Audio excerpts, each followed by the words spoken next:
ಕೋಲು ಕೃಷ್ಣ ಸಾಗರ ಶಯನ ಕೋಲೆಣ್ಣ ಕೋಲ ಸಾಲಿಗ್ರಾಮಕ್ಕೆ ಹಾಲಭಿಷೇಕ ಕೋಲಣ್ಣ ಕೋಲ ಕೋಲಣ್ಣ ಕೋಲ ಅಟ್ಟದ ಮ್ಯಾಲಿನ ನಿಲುವಲ್ಲಾಡಿಸಿ ಸಕ್ಕರೆಗಳ ಸವಿದ ಕೃಷ್ಣ ಕೃಷ್ಣ ಎಂದರೆ ನನ್ನಲ್ಲ ಬೆಕ್ಕೇನೋ ಎಂದ ಬೆಕ್ಕೆಂದೋಡುತ್ತ ಊರೊಳಗಿದ್ದ ಹಕ್ಕಿಗಳೋಡಿಸಿದ ಮಕ್ಕಳು ಮಲಗ್ಯ ಎಬ್ಬಿಸಬ್ಯಾಡಲೆ ಬಟಲು ಬಾರಿಸಿದ ಕೋಲು ಕೃಷ್ಣ ಸಾಗರ ಚಯನ ಕೋಲಣ್ಣ ಕೋಲ ಸಾಲಿಗ್ರಾಮಕ್ಕೆ ಹಾಲಭಿಷೇಕ ಕೋಲಣ್ಣ ಕೋಲ ಹಪ್ಪಳ ಸಂಡಿಗೆ ಹರವಿದ್ದ ಮನೆಯಲ್ಲಿ ತಪ್ಪದೆ ತಾಪೋದ ಮುಚ್ಚಿಡ ಬ್ಯಾಡಿ ಮುಟ್ಟುವನೆಲ್ಲ ಅಪ್ಪಂತ. ಸ್ನೇಹಿತರೆ ನೋಡ್ಬೋದು ಉಡುಪಿಯ ಈಗಿನ ಪರ್ಯಾಯದ ಶ್ರೀ ಪುತ್ತಿಗೆ ಮಠ. ಸ್ನೇಹಿತರೆ ನಮಗೆ ಸಮಯ ಕೊಟ್ಟಿರೋದು ಶ್ರೀಗಳು 4 ಗಂಟೆಗೆ. ಇನ್ನೂ ಬಹಳಷ್ಟು ಸಮಯ ಇದೆ. ನಾವು ರೂಮ್ಗೆ ಹೋಗಿ ಸ್ವಲ್ಪ ವಿಶ್ರಾಂತಿ ತಗೊಂಡು ಮತ್ತೆ ಬರ್ತೀನಿ ಸ್ನೇಹಿತರೆ. ಎಲೆ ಸುಣ್ಣವ ಚೆಲ್ಲಿ ಧೂಳ್ ತಂದ ಹರವಿದ ಸಾರಿಸಿ ರಂಗೋಲಿಯಾಗಿದೆ ಯಶೋದೆ ನಡುಬಾ ಎಂದು ಕರೆದ ಕೋಲು ಕೃಷ್ಣ ಸಾಗರ ಶಯನ ಕೋಲಣ್ಣ ಕೋಲ ಸಾಲಿಗ್ರಾಮಕ್ಕೆ ಹಾಲಭಿಷೇಕ ಕೋಲಣ್ಣ ಕೋಲ ಕಜ್ಜಾಯ ಮಾಡುವ ಅಲ್ಲಿಗೆ ಹೋಗಿ ಒಬ್ಬಂತೆ ತಾನಿಂದ ಜಜ್ಜಡ್ಗೆ ತಿಂದು ದೂರ ಹೋಗಿ ನಿಂದು ಹಬ್ಬವು ಏನೆಂದ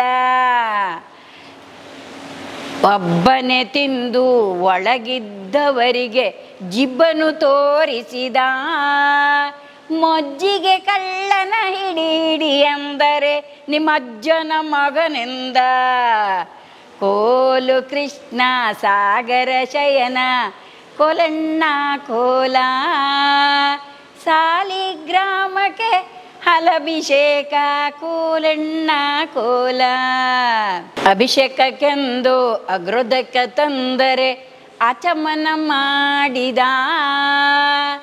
ಪ್ರೀತಿಯಿಂದ ಗಂಧಾಕ್ಷತೆ ಇಟ್ಟರೆ ಶ್ರೀ ತುಳಸಿಯ ತಾ ಮುಡಿದ ನೈವೇದ್ಯಕ್ಕೆಂದು ಅಮೃತನ ಮಾಡಲು ಬಾಯ್ ತೆರೆದೆ ಎಂದ ಪಿಳ್ಳಂಗೋಬಿಯ ಚೆಲ್ವ ಕೃಷ್ಣನ ಎಲ್ಲಿ ನೋಡಿದಿರಿ?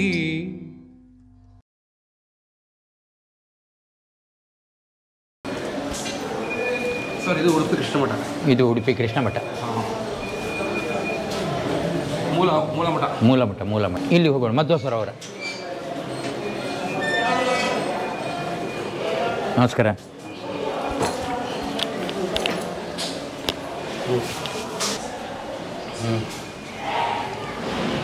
ಇದು ಮಧ್ವ ಸರೋವರ ಅಂದರೆ ಮಧ್ವಾಚಾರ್ಯರು ಇಲ್ಲೇ ಎಲ್ಲ ದೇವರಿಗೆ ಸ್ನಾನ ಮಾಡಿ ನೀರು ತಗೊಂಡು ಹೋಗಿ ಪೂಜೆ ಮಾಡಲಿಕ್ಕೆಲ್ಲ ಇಲ್ಲಿದ್ದೇವೆ. ಬಾಲಕೃಷ್ಣನ ವಿಗ್ರಹವನ್ನು ಸ್ವಚ್ಛಗೊಳಿಸಿದ ಸ್ಥಳ. ಹೌದು.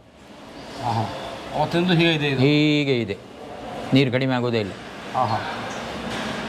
ಮಧ್ವ ಸರೋವರ ಅಲ್ಲಿ ಕೂತವರು ಮಧ್ವಾಚಾರ್ಯ. ಹೌದು.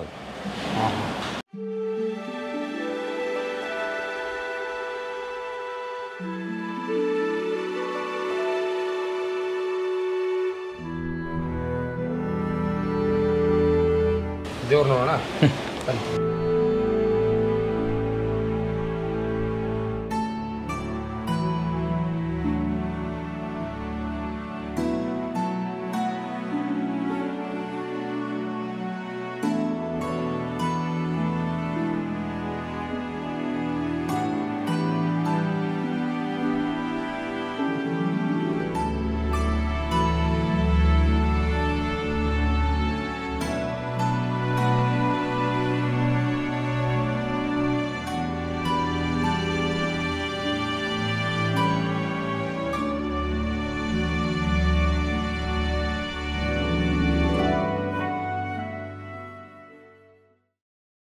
ಬೋಲೋ ಶ್ರೀ ಕೃಷ್ಣ ಪರಮಾತ್ಮ ಕೀ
ಚಿನ್ನದ ರಥ ಆಗ್ತಾ ಇರೋದು. ಹೌದು, ಅದರಿಂದ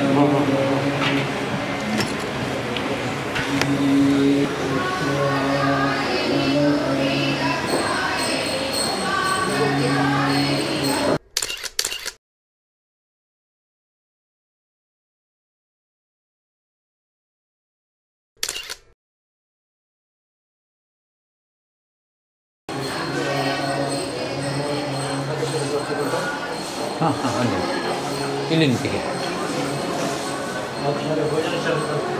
ಹಾಂ ಭೋಜನ ಶಾಲೆ ಹೌದು. ಮುಖ್ಯ ಪ್ರಾಣ ಇದು ಸಿಂಹಾಸನ. ಹಾಂ ಹಾಂ ಅಂದರೆ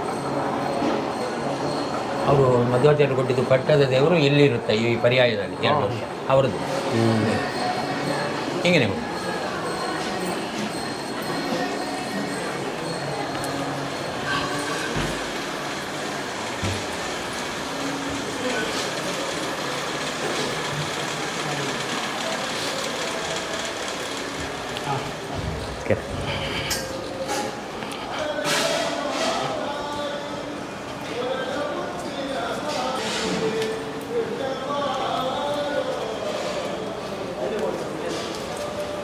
ಇದು ಭೋಜನ ಶಾಲೆ ಮುಖ್ಯ ಪ್ರಾಣ. ಅಲ್ಲಿ ಮುಖ್ಯ ಪ್ರಾಣ, ಇದು ಭೋಜನ ಶಾಲೆ. ಇಲ್ಲಿ ಎಷ್ಟು ಜನರಿಗೆ ಅನ್ನ ಬಂದ್ರೂ ಊಟ ಅನ್ನ ಕಡಿಮೆ ಆಗೋದಿಲ್ಲ.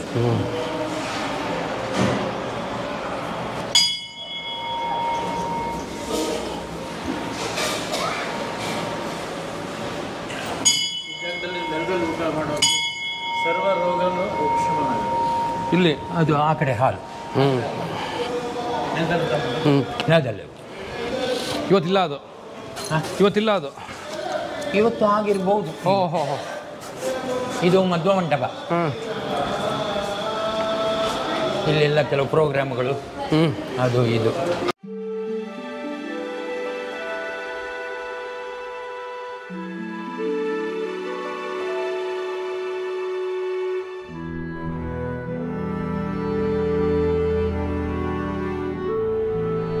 ಇದು ವಿಶ್ವಗೀತ ಪರ್ಯಾಯದ ಅಂಗವಾಗಿ ಇನ್ನೊಂದು ಪ್ರಮುಖ ಯೋಜನೆ ಪರಮ ಪೂಜ್ಯ ಸ್ವಾಮೀಜಿಯವರದು ಪಾರ್ಥಸಾರಥಿ ಸುವರ್ಣ ರಥ ಅಂತೇಳಿ ಸುಮಾರು 18 ಕೋಟಿ ವೆಚ್ಚದಲ್ಲಿ ಶ್ರೀಕೃಷ್ಣನಿಗೆ ಅವರ ಸನ್ಯಾಸಾಶ್ರಮ ತೆಗೆದು ಸುವರ್ಣ ವರ್ಷಗಳಾಗಿರುವಂಥದ್ದು, ಅಂದರೆ 50 ವರ್ಷಗಳ ಆದಂಥ ಸವಿನೆನಪಿಗೆ ಮತ್ತು ಕೋಟಿಗೀತ ಲೇಖನ ಯಜ್ಞದ ಪರಿಸಮಾಪ್ತಿಗೆ ಮಂಗಳಕ್ಕಾಗಿ ಇದನ್ನು ಶ್ರೀಕೃಷ್ಣನಿಗೆ ವಿಶೇಷವಾಗಿ ಸಮರ್ಪಣೆ ಮಾಡಬೇಕೆಂಬ ಸಂಕಲ್ಪದೊಂದಿಗೆ ಸುವರ್ಣ ಪಾರ್ಥಸಾರಥಿಯ ರಥವನ್ನು ಯೋಜನೆ ಮಾಡಿದ್ದಾರೆ.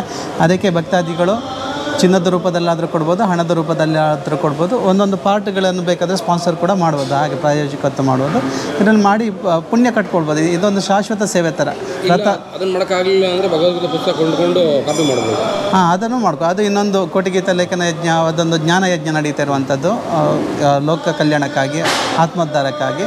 ಅದರ ಜೊತೆಗೆ ಈ ಯಾರಿಗೆ ಶಾಶ್ವತ ಸೇವೆ ಶ್ರೀಕೃಷ್ಣನೇ ಮಾಡಬೇಕು ಅಂತ ಇದೆ ಅಂಥದ್ದನ್ನು ಮಾಡ್ಕೋಬೋದು. ಚಿನ್ನದ ರಥ ಅಂತ ಅದು ಫುಲ್ಲು ಇದಾಗಿ ಹೋದರೆ ಅದು ಇದೆ ಒಂದು ಉದ್ದೇಶ. ಒಳ್ಳೆಯದಾಗಲಿ. ಹಾಗೆ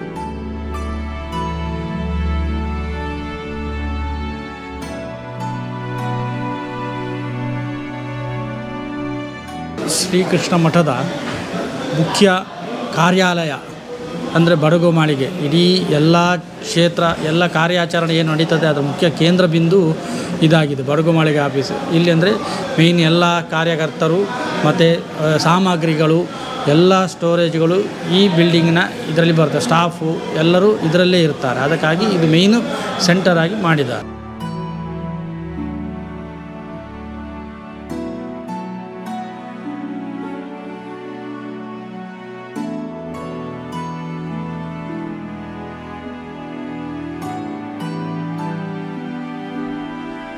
ಗಣೇಶ ಹಬ್ಬದ್ದು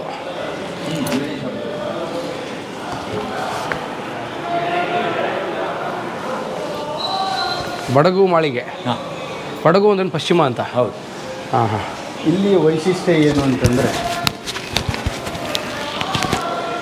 ಪ್ರತಿ ಗಣೇಶ ಚತುರ್ಥಿಯಂದು ಗಣಪತಿಯನ್ನು ಇಲ್ಲಿ ವಿಗ್ರಹವನ್ನು ಸ್ಥಾಪನೆ ಮಾಡ್ತೇವೆ. ಅದರ ಜೊತೆಗೆ 5 ದಿವಸಗಳ ಕಾಲ ಗಣಪತಿಯ ಪೂಜೆಯನ್ನು ಮಾಡ್ತೇವೆ. ಆಮೇಲೆ ಈ ವಿಗ್ರಹ, ಪೂಜೆ ಮಾಡಿದ ವಿಗ್ರಹ ಇಲ್ಲೇ ಇರುತ್ತೆ. ಆದರೆ ಹೋದ ವರ್ಷದ ವಿಗ್ರಹವನ್ನು ವಿಸರ್ಜನೆ ಮಾಡ್ತೇವೆ. ಇದು ಈ ವರ್ಷ ಪೂಜೆ ಮಾಡಿದ ಗಣೇಶ. ಈ ಗಣೇಶನ ವಿಗ್ರಹ ಮುಂದಿನ ವರ್ಷ ವಿಸರ್ಜನೆ ಆಗುತ್ತೆ. ಮುಂದಿನ ವರ್ಷ ಬಂದ ಹೊಸ ಗಣೇಶನನ್ನು ಇಲ್ಲಿ 1 ವರ್ಷ ಇಡ್ತೀರಿ. 1 ವರ್ಷ ಇಲ್ಲೇ ಇಟ್ಟು ನೆಕ್ಸ್ಟ್ ಇಯರ್ ಅವನನ್ನು ವಿಸರ್ಜನೆ ಮಾಡ್ತೇವೆ. ಅನಾದಿ ಕಾಲದಿಂದ ಅದು ನಡ್ಕೊಂಡು ಬಂದಿದೆ. ಈ ಗಣೇಶ ಈ ವರ್ಷದ ಗಣೇಶ. ಇಲ್ಲಿಯೇ ಅದನ್ನು ವಿಸರ್ಜನೆ ಮಾಡಿದ ಹಾಗೆ ಮಾಡಿ ಅದನ್ನು ಇಲ್ಲೇ ಇಟ್ಟು ಆಮೇಲೆ ಹಳೆಯ ಗಣೇಶನನ್ನು ತಗೊಂಡೋಗಿ ವಿಸರ್ಜನೆ, ಮೆರವಣಿಗೆ ಮಾಡಿ ವಿಸರ್ಜನೆ ಮಾಡುವಂಥದ್ದು. ಈ ಗಣೇಶನು ವಿಸರ್ಜನೆ ಮಾಡಿ ಅಂದರೆ ಈ ಗಣೇಶನು ಮೆರವಣಿಗೆಗೆ ಹೋಗಿ ಸರೋವರದಲ್ಲಿ ನೀರನ್ನು ಅವನಿಗೆ ಹಾಕಿ ವಿಸರ್ಜನೆ ಮಾಡಿದ ಹಾಗೆ ಮಾಡಿ ತಗೊಂಬಂದು ಇಲ್ಲೇ ವಾಪಸ್ ಪ್ರತಿಷ್ಠಾಪನೆ ಮಾಡ್ತೇವೆ. ಇದಕ್ಕೆ ಹೆಸರು ಬಂದು ಬಡಗು ಮಾಳಿಗೆ ಅಂತ ಹೇಳ್ಕೊಂಡು, ಆಫೀಸ್ ಅಡ್ಮಿನಿಸ್ಟ್ರೇಷನ್ಗೆ ಸಂಬಂಧಪಟ್ಟ ಹಾಗೆ ಎಲ್ಲ ರೀತಿಯ ವ್ಯವಹಾರಗಳು ಇಲ್ಲಿಂದವೇ ನಡೆಯುವಂಥದ್ದು. ಇಡೀ ಉಡುಪಿ ಕೃಷ್ಣ ಮಠದ್ದು ಎಲ್ಲ ವ್ಯವಹಾರಗಳು ಇಲ್ಲಿಯೇ ನಡೆಯುವಂಥದ್ದು. ಜೊತೆಗೆ ಈ ಗಣೇಶನೂ ಅಷ್ಟೇ, ಇದು ಗದ್ದಿಗೆ ಪೀಠ ಅಂತ ಹೇಳ್ಕೊಂಡೆ ಇದಕ್ಕೆ ಹೆಸರು. ಪರ್ಯಾಯ ಟೈಮಲ್ಲಿ ಇದೇ ಅಲ್ಲಿಗೆ ಹೋಗಿರುತ್ತೆ ರಾಜಾಂಗಣಕ್ಕೆ. ಪರ್ಯಾಯ ಚೇಂಜ್ ಆಗುವಾಗ ಗದ್ದಿಗೆ, ಇಲ್ಲಿ ಅರಳಿನ ಗದ್ದಿಗೆ ಮಾಡಿರ್ತಾರೆ ಆ ಟೈಮಲ್ಲಿ. ಆಮೇಲೆ ಅದನ್ನು ತೆಗೆದು ಅದನ್ನು ಯೂಸ್ ಮಾಡ್ತಾರೆ. ಸೊ ಆಮೇಲೆ ಗಣಪತಿಯನ್ನು ಇಲ್ಲಿ ಇದು ಮಾಡ್ತಾರೆ. ಸೊ ನೀವು ಈ ಕಡೆ ನೋಡಿದರೆ ಇದೆಲ್ಲ ಸ್ಟೋರ್ ರೂಮಿಗೆ ಸಂಬಂಧಪಟ್ಟಿದ್ದು ಆ ಕಡೆ ಭಾಗದಲ್ಲಿದೆ. ಇಲ್ಲಿ ಗಣೇಶ ಮಾತ್ರ 24x7 365 ದಿವಸವೂ ಇಲ್ಲಿ ಗಣೇಶ ಇರ್ತಾನೆ. ಇದು ಇಲ್ಲಿಯ ಒಂದು ವಿಶೇಷತೆ, ಉಡುಪಿಯ ಒಂದು ವಿಶೇಷತೆ. ಹಾಗೆ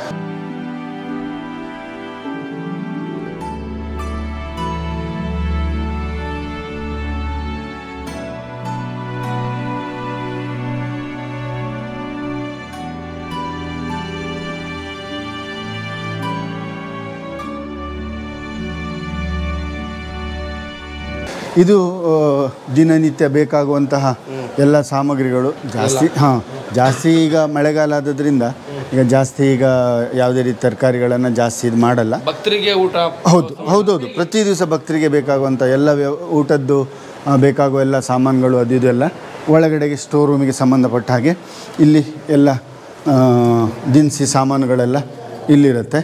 ಇದು ಎಲ್ಲ ದಿನಸಿ ಸಾಮಾನುಗಳದ್ದು ಉಗ್ರಾಣ. ಹೌದು, ಈಗ ಸ್ವಲ್ಪ ಕಡಿಮೆ ಇರುತ್ತೆ. ಇನ್ನು ಸೀಸನ್ ಟೈಮ್ ಬರುವಾಗ ಸ್ವಲ್ಪ ಜಾಸ್ತಿ. ಹೌದು, ಈಗ ಮಳೆಗಾಲ ಆಗಿರೋದ್ರಿಂದ ಸ್ವಲ್ಪ ಕಡಿಮೆ ಸಾಮಾನುಗಳು ದೇವಸ್ಥಾನಕ್ಕೆ. ಸೀಸನ್ ಅಂದರೆ ಯಾವುದು? ಸೀಸನ್ ಅಂದರೆ ಮಳೆಗಾಲ ಒಂದು 3 ತಿಂಗಳ ಬಿಟ್ಟು ಮತ್ತೆ ಎಲ್ಲ ಟೈಮಲ್ಲೂ ಸೀಸನ್ನೇ. ಸೀಸನ್ ಹೌದು. ಈಗ ಇನ್ನು ನಾಡ್ದು ನವರಾತ್ರಿಯಿಂದ ಈಗ ಸ್ವಲ್ಪ ಚಿಗುರಿಕೊಳ್ಳುತ್ತೆ. ಹೌದೌದು, ಟೂರಿಸ್ಟ್ ಎಲ್ಲ ಬರುವಂಥದ್ದು ಇದು ಅದು ಎಲ್ಲದು ಸ್ವಲ್ಪ ಜಾಸ್ತಿ ಆಗುತ್ತೆ. ಹೌದು, ಇದೆಲ್ಲೂ ಭಕ್ತರು ಇಲ್ಲ, ಭಕ್ತರು ಕೊಟ್ಟಿದ್ದಿದೆ, ಜೊತೆಗೆ ನಾವು ಅದನ್ನು ಬೈ ಮಾಡ್ತೀವಿ. ಹಾಂ, ಸಾಕಾಗಲ್ಲ. ಪರ್ಯಾಯ ಟೈಮಲ್ಲಿ ಮಾತ್ರ ಭಕ್ತರು ಕೊಟ್ಟಿದ್ದು ಒಂದು 2 ತಿಂಗಳು ರನ್ ಆಗುವಷ್ಟು ಬಂದಿರುತ್ತೆ. ಅಲ್ಲಿ ಅದರಲ್ಲಿಯೂ ಹಾಳಾಗುವಂಥದ್ದನ್ನು ಬೇಗ ಯೂಸ್ ಮಾಡಿ ಮತ್ತೆ ಉಳಿದಿದ್ದನ್ನು ಮತ್ತೆ ಇದು ಮಾಡಿ ಹೌದು ಅಲ್ಲಿಂದ ತಗೊಂಡ್ಬರ್ತಾರೆ, ಮಾಡ್ಕೊಂಡು ಹೋಗ್ತದೆ. ಹೌದು ಹೌದು ಹೌದು ಹೌದು.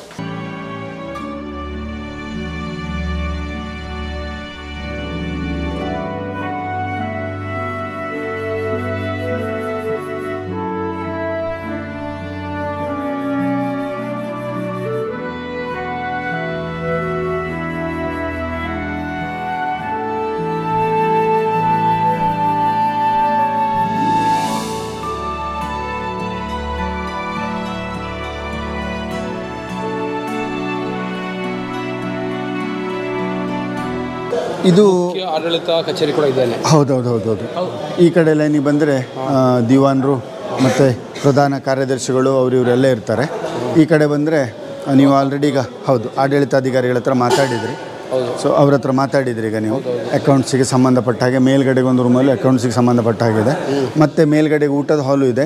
ಆಮೇಲೆ ಕೆಲವು ಸ್ಟಾಫ್ಗಳಿಗೆ ಮೇಲ್ಗಡೆಗೆ ವ್ಯವಸ್ಥೆ ಮಾಡಿದೆ, ಮತ್ತು ಕೆಲವರೆಲ್ಲ ಆಚೆಗಡೆ ಹೊರಗಡೆಗೆ ಇನ್ನೊಂದು ವಾದಿರಾಜ ಮಂದಿರ ಇದೆ, ಇನ್ನೊಂದು ಕೃಷ್ಣ ಮಂದಿರ ಅಂತೇಳಿದೆ ರಾಜಾಂಗಣದ ಹತ್ರ, ಅಲ್ಲಿ ವ್ಯವಸ್ಥೆ ಮಾಡಿ.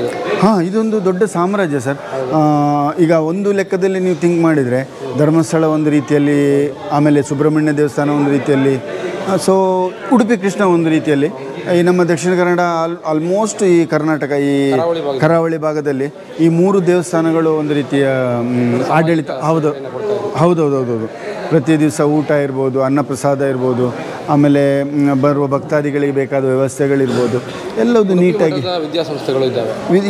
ಎಲ್ಲ ಮಠದಲ್ಲಿಯೂ ವಿದ್ಯಾಸಂಸ್ಥೆ ಅಂದರೆ ಅಷ್ಟಮಠ ಇರೋದ್ರಿಂದ ಅಷ್ಟಮಠದ ಪ್ರತಿಯೊಂದು ಮಠದ ಆಡಳಿತದಲ್ಲಿಯೂ ವಿದ್ಯಾಸಂಸ್ಥೆಗಳು ಇದ್ದೇ ಇದೆ. ಅದರಲ್ಲಿ ಯಾವುದೇ ರೀತಿ ಇದಿಲ್ಲ, ಇದೆ. ಎಲ್ಲ ಸಂಸ್ಥೆಗಳಲ್ಲೂ ಎಲ್ಲ ಮಠಗಳಲ್ಲಿಯೂ ವಿದ್ಯಾಸಂಸ್ಥೆಗಳನ್ನು ನಡೆಸ್ತಾ ಇದ್ದಾರೆ. ನಮ್ಮದು ಇದೆ, ಪುತ್ತಿಗೆ ಮಠದಲ್ಲಿಯೂ ಇದೆ, ಉಳಿದ 7 ಮಠದಲ್ಲಿಯೂ ವಿದ್ಯಾಸಂಸ್ಥೆಗಳು ಇದೆ ಇದೆ ಇದೆ ಹೌದು. ಕೃಷ್ಣಯನ್ನಿ ರಾಮಯನ್ನಿ ಕೃಷ್ಣಯನ್ನಿ ರಾಮಯನ್ನಿ